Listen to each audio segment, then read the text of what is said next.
Je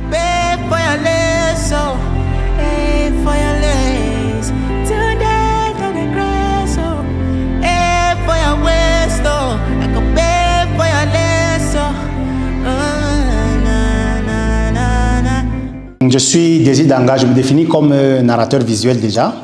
Et je suis photographe documentaire et photographe de voyage. Je vis et je travaille majoritairement au Nord parce que la majorité de mon contenu tire sa source du Grand Nord. J'essaie de documenter les scènes de vie, les paysages, les cultures et le patrimoine du Grand Nord. J'essaie d'accompagner, sinon de témoigner de ce qu'est le Nord Cameroun visuellement au quotidien. Dans la vie professionnelle, je suis conseiller d'orientation.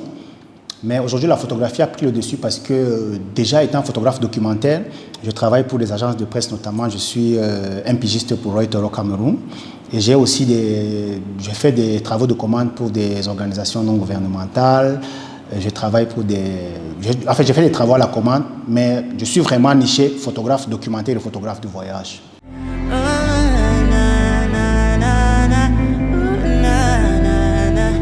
Comme j'aime le dire, mon amour pour la photographie est venu finalement de manière inconsciente, mais de manière aussi voulue, parce que mon papa, quand je faisais seconde, il m'a offert un appareil photo.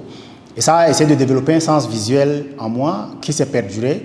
Et un peu plus tard, je me suis retrouvé inconsciemment, comme je dis, baigné dans ce milieu-là. Et si tu veux, aujourd'hui, j'ai des influences plus qui viennent du milieu du documentaire, du milieu de la photographie humaniste. Henri Cartier-Bresson, que tout le monde connaît, Joseph Koudelka, Marc Curie, Salgado.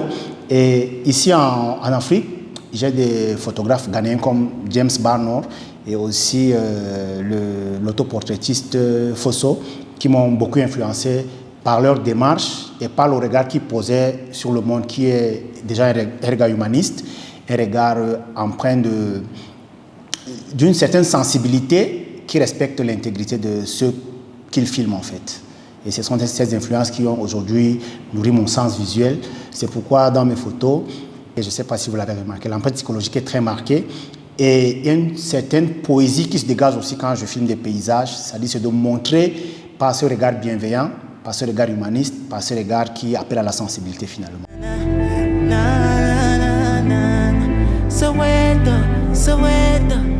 Aujourd'hui, les arts visuels, avec la venue des smartphones, ont recentré le débat sur l'archivage et sur la capacité à filmer son quotidien. C'est juste un élément qui s'est ajouté à ce qui se trouve déjà, mais les smartphones, sinon ceux qui filment avec le smartphone ne pourront jamais remplacer les photographes parce que être la mémoire de son temps, avoir une démarche artistique dans ce qu'on fait est déjà très important pour moi. Et aujourd'hui, le smartphone n'est qu'un outil qui s'ajoute. C'est comme si on était passé de l'argentique au numérique, du numérique au digital. C'est la même chose, mais de l'appareil photo au téléphone. Et aujourd'hui, si on arrive à avoir des festivals qui exposent des films et des photos faits avec le téléphone, ça veut dire que on a juste changé d'outil, mais elle est restée la même. Et par rapport à l'art contemporain, je pense qu'aujourd'hui, l'Afrique, sinon le Cameroun aussi, est au cœur des débats. On a tous les thèmes qui sont là, on parle d'afrofuturisme, on parle de l'archivage, même pour moi qui suis plus dans le domaine de l'archivage, on parle de l'archivage et pour moi c'est une chance aujourd'hui qu'on soit au cœur de ce débat parce que documenter son quotidien et avoir cette source inspirante qui se trouve partout, que ce soit du côté environnemental, du côté artistique, du côté documentaire, même pour parler du Nord, est quelque chose qui est une grâce et aujourd'hui on n'a pas matière à réfléchir ou à chercher plus loin. Donc le contemporain, comme tu le dis, trouve sa place, plus pour moi qui suis dans le Nord, parce qu'aujourd'hui, que ce soit les paysages, les peuples, le patrimoine, tout appelle à une certaine contemporanéité en intégrant tous ces outils numériques, tous ces outils de l'heure finalement.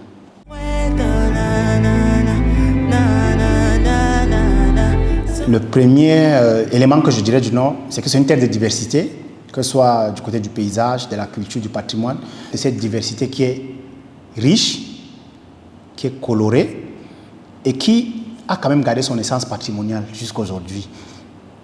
Quelqu'un me faisait la réflexion dernièrement en me disant que est-ce que tu sais que le Nord garde encore cette essence parce que la modernité n'a pas atteint les derniers bastions du patrimoine. Et ça faisait sens parce que je sors d'un festival Gualala à Mokolo et je te dis, les forgerons utilisent encore les mêmes procédés artisanaux les mêmes procédés manuels. Donc aujourd'hui, par exemple, ils ont des soufflets faits à base de peau, ils ont du fer qu'eux-mêmes les forgent avec du matériau qu'ils ont fait artisanalement. Et pour moi, cette essence patrimoniale, c'est une des richesses du Nord. Je me redécouvre en découvrant ce patrimoine finalement. Parce que en voyageant, je découvre par exemple le patrimoine architectural qui, aujourd'hui, est pratiquement méconnu. On va te citer 2-3, mais le patrimoine architectural du Grand Nord est d'une richesse énormissime. Ne parlons pas de ce qui est des danses traditionnelles. N'en parlons pas des arts tribaux, des arts ethniques. Donc le Nord aujourd'hui, pour moi, c'est, que ce soit sur le plan touristique, culturel ou même patrimonial, c'est quelque chose qu'on pourrait vendre ou patrimonialiser sur une échelle internationale. Mais la vérité, c'est que je le sais comme moi, l'insécurité ne nous a pas beaucoup aidé parce qu'à une certaine époque, tout était fermé, c'était des zones rouges ou oranges quand c'était mieux et ça a aidé à noircir un peu cette image. Mais au quotidien, quand tu y vis, parce que moi j'y vis, ça ne se ressent pas totalement parce que les gens vont à leurs occupations, c'est le sourire que les gens te donnent, c'est cette maman qui fait sa vannerie au quotidien, mais c'est une vannerie qui garde quand même une certaine esthétique qui puissent dans des cultures, et ce sont des esthétiques qui ont quand même des codes tribaux qui, je vais mesurer ça, que tu vois par exemple ce que les Kenyans ont aujourd'hui, on le trouve dans le Nord, ce que les Sud-Africains ont aujourd'hui, on le trouve dans le Nord, mais on ne prend pas conscience de ça juste, elles le font de manière naïve, mais c'est une esthétique qui doit s'archiver, qui doit se transmettre et se diffuser comme aujourd'hui la galerie le fait. Donc pour moi, c'est cette démarche-là qui motive mon travail de photographe documentaire et de photographe de voyage parce que aller vers ces gens, c'est aussi montrer ce qu'ils font, c'est aussi défendre ce patrimoine et aussi le diffuser, même si c'est à une petite échelle.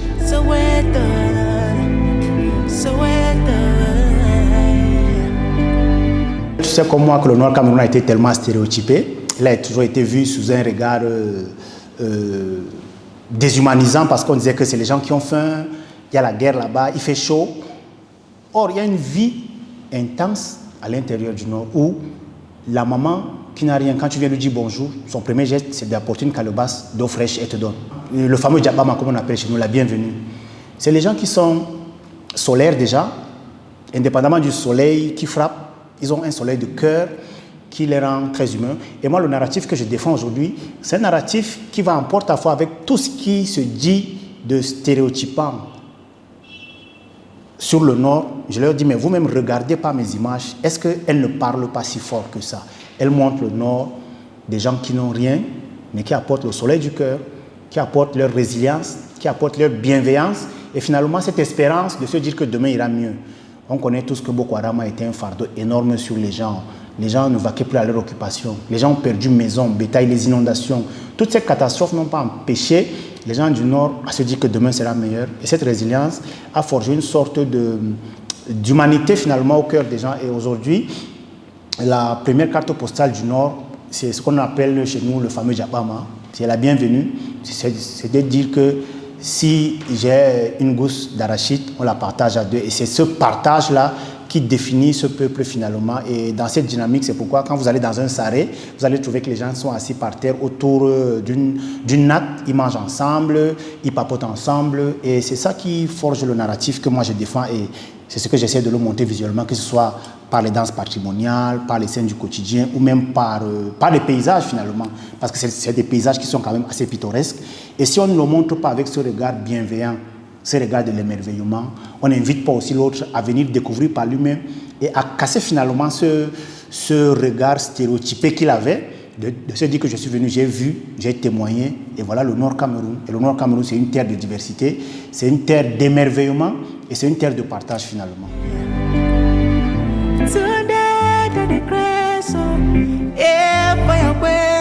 D'avoir un thème assez universalisant finalement. Oui, the North, on ne sait pas si c'est le Nord Cameroun ou bien c'est le Nord comme on connaît aujourd'hui avec tout ce qui se passe dans les séries, etc. Mais c'est un thème déjà qui appelle à la découverte de ce qu'est le Nord du Cameroun, qui est constitué de 3 grandes régions diverses, riches, vivantes, vivifiantes même. Et quand on parle de souffle, quand on parle de regard, c'est cette véhémence des gens qui, au rythme des quotidiens, célèbrent la vie. Au rythme rythme du partage bénisse le peu que la vie leur a donné. On a des paysages, comme j'ai dit, pittoresques. On a une vie qui se vit au quotidien, que ce soit par des petits marchés, que ce soit par des sourires solaires, que ce soit même par des quotidiennetés banales, mais qui nous renseignent finalement sur ce qu'est la vie, dans ce qu'elle a d'essentiel. Même si le regard est d'une profondeur ou d'une tristesse, tu sens que c'est un regard qui nous parle, c'est un regard qui nous questionne face à notre humanité. Aujourd'hui, tout le monde a par exemple la tête baissée dans les smartphones, chacun est occupé dans ce monde qui se veut finalement individualiste, mais toute cette palette de couleurs, cette palette de vies diverses nous questionne sur ce qu'est l'humanité finalement. C'est ça le Nord. Oui, de Nord pour dire que nous sommes solaires, nous sommes divers et on se partage tout ce qu'on a avec les autres.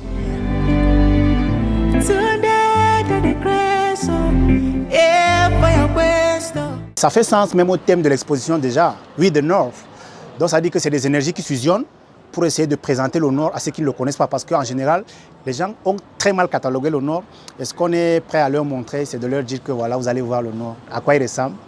Et à quoi est-ce que les énergies, quand elles sont fusionnées, produisent quelque chose d'assez dense, d'assez riche, d'assez coloré, qui va tenir de l'ordre du patrimoine déjà et de ce qu'est le Nord. Ce sera une carte postale finalement du Nord qu'on va donner à ces gens et qu'on ne se le manque pas.